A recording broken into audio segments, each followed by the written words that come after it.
make hardened criminals to be dogged in committing crimes, and they will not care to kill. People kill with impunity, and I disagree too, with respect, with my colleague, that it is only low-level persons that are subjected to. No. You see, we are not talking of any kind of crime. We are talking of a crime where an innocent person has been killed unlawfully. Okay, all right. Look at me. You talked about why are they kidnapping? Yeah. So you're looking at the why. Yeah. These people commit the crime before they even get the death penalty. Yeah.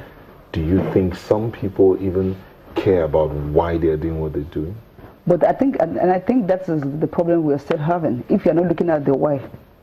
Because if someone has committed a crime, but like what she's saying, like, before I answer that, like what she's saying, it's not only the poor that are being prosecuted for. Well, they usually get the short end of the again, the issue is that I don't want us to exert so much of energy on in terms of the consequence of you committing a crime, but we should look at the crime itself, because that's where the problem is. How to prevent it.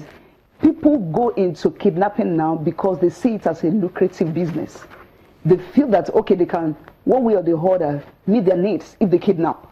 And that's why, you know, people, it's level by level now. People ask for millions, so people don't even ask for million again. They ask as low as 500,000. Do you understand? So my take on this is that we should look at why do people even kidnap in the first place?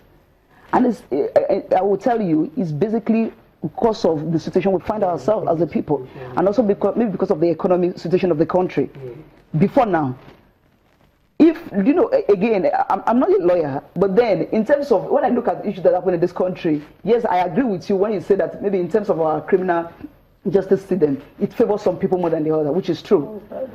Yes, that's an obvious truth. But again, we should also, whoever that has committed an offense should be punished. Either maybe, you know, he has already explained that the issue of death penalty is to maybe that is to the extreme, maybe like it has been explained in the law that if somebody killed, but however, we should not be too emotional or to say that okay, because of human rights or whatever, then we should leave people to commit crime. So whoever commits an offense should be punished. But would you say those that have been punished, sentenced to prison for years or for life, as the case may be, would you say the correctional facilities or system has worked? It has not worked. Has it been punitive enough to deter? Exactly. It has not worked also because of the way we do things in this country. It has not worked because of the way... Anyway. It has worked in developed countries because, again, remember that if you meet some people, there's some civil society organizations that go into prisons to do like a form of capacity building for criminals for the inmates. And you know that because of that, people still come out. I've seen it because even apart from civil society organizations, even churches, some religious bodies also go into this prison, and also they talk to them. And by the time they come out, they are changed persons. But in terms of us, in terms of the government itself, governments are not been doing very well. That is why you see people that go into the prison. By the time they are coming back, they become more ardent. They become more worse. I think so. These are the things we have to look at. And in terms of looking at why people commit this crime, the economy now is not doing very well. I'm not saying that should justify why people should go and kidnap. Everything is not working very well. But I think if everybody, both our law enforcement agents, can do the right thing, and because again, we don't focus on what you're supposed to focus on. In terms of the police, everybody, the police and all the law enforcement agents, are they doing the right thing? Are they really protecting people? Yes, I agree with you. Okay. You mentioned economic reasons. Yeah. Some people will also still point out and say there are other people still in this same economy and won't think like that. Yeah. So is there other things to look at in those people who go ahead to maybe hide behind economic issues that is wrong with them and that we can correct? You know, there's some years before we come into the Sustainable Development Goals, I was telling somebody that when they are doing the Millennium Development Goals, and each of the state domesticated, that one part of the indicator that I like is talking about value orientation. We need to look at the visual value orientation, and that is wise.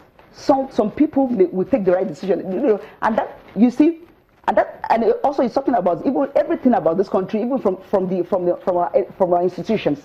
I'm talking about from where we're coming from.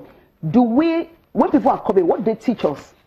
What they tell you? Because everybody believes that, okay, you have to have a white-collar job. And I tell you, while some people in this country will not do the right thing, it's also because of other citizens. Yes.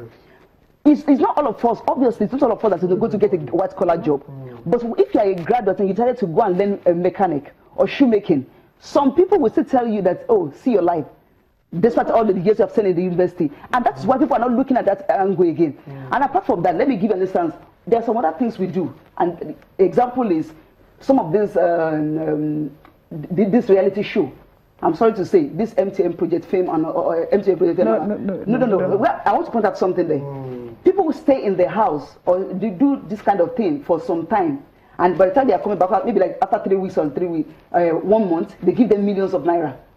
And another person, you go to school, I remember that's their own way of empowering people. Can I say something, please? You see, the problem, the issue of preventing commission of crime, that's generally what she was want to address. You see, about 70% is economic situation. You stay in you are struggling as a graduate.